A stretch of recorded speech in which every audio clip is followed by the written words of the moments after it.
හිටපු ප්‍රබල අමාත්‍යවරුන් සිව් දෙනෙකු සහ රාජ්‍ය අමාත්‍යවරුන් දෙදෙනෙකුට අල්ලස් චෝදනා යටතේ ඉදිරියේදී කොළඹ මහා අධිකරණයේ නඩු පැවරීමට නියමිත බව අල්ලස් හෝ දූෂණ චෝදනා විමර්ශන කමිෂන් සභා ආරංචි මාර්ග පවසනවා. මේ අය අතරේ කොළඹ කුරුණෑගල බදුල්ල හා මඩකලපු යන දිස්ත්‍රික් නියෝජනය කළ ප්‍රබල අමාත්‍යවරුත් ඉන්නවා. අල්ලස් චෝදනා යටතේ සිදු කළ විමර්ශන අවසන් කරමින් මෙලෙස නඩු පැවරීමට අදාළ කටයුතු මේ වන විටත් ආරම්භ කොට ඇති බව සඳහන්.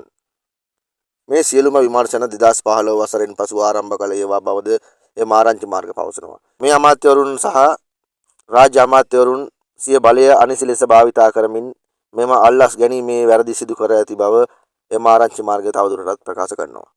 සිය බලය නිසි ලෙස යොදා ගනිමින් රජයට පාඩු කිරීම සහ අයථා ලෙස මුදල් රැස් කිරීම යන අල්ලස් කොමිෂන් සභාවේ 70 වන වගන්තිය අනුව මෙම නඩු පැවරීම සිදු කරන බව ආරංචි මාර්ග සඳහන්. ඉතින් අමාත්‍යවරුන් සහ රාජ්‍ය අමාත්‍යවරුන් සිය බලය අනිසි ලෙස භාවිතා කරමින් අල්ලස් ගැනීම වැරදි සිදු කළා තියෙනවා කියලා තමයි ඔවුන් කියන්නේ.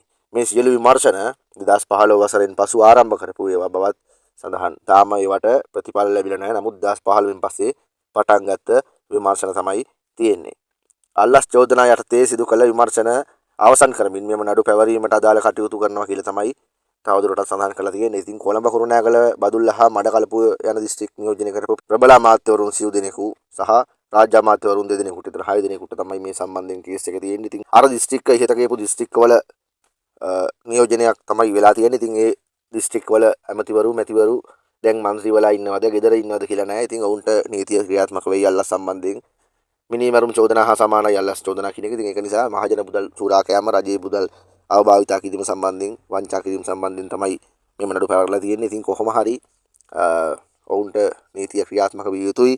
දැන් අර කියපු දිස්ත්‍රික් වල වැරදි කරපු මේක දන්න නඩු පැවරලා තියෙන මේක දන්න ඇමතිවරු මන්ත්‍රීවරු ඉන්නවනේ. දැන් ඒගොල්ලොන්ට තියෙන පොඩ්ඩක් පරිස්සම් වෙලා මේකට මුහුණ දෙන්න තමයි හිතාදාගෙන. වෙන කරන්න දෙයක් නැහැ.